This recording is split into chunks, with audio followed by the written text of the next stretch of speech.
Мусулмандар канчалык деңгээлде бир тууган? Улутуна карабастан. Шариатта бизде көпчүлүк учурда, көпчүлүк элде улутчулдук маселеси бир динден мурун дагы улутчулдук маселеси бир жогорку бир деңгээлге чыгып кетип атат.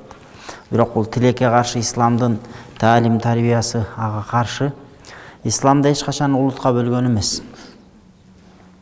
Исламда анын ыйманына, анын ыкласына, анын жүрөгүнүн тазалыгына карап мамиле кылган.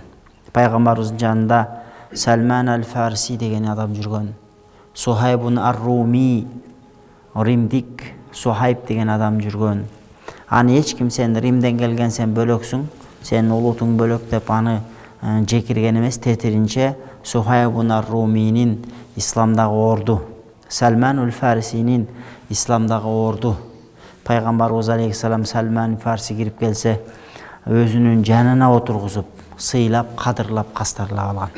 Ошондуктан бүгүнкү биздин жума баяныбыздагы сөз кылчу маселебиз именно ушул маселе. Мусулмандар бир тууган.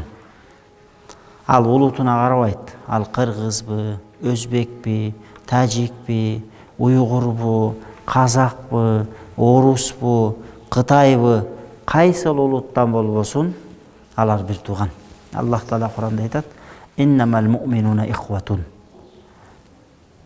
Чындыгында мусулмандар бирине бири бир тууган дейт да. Демек, биздин бир тууганчылыгыбыз бул ыйман жагынан бир тууганбыз. Куллукум мин Адам ва Адам мин тураб.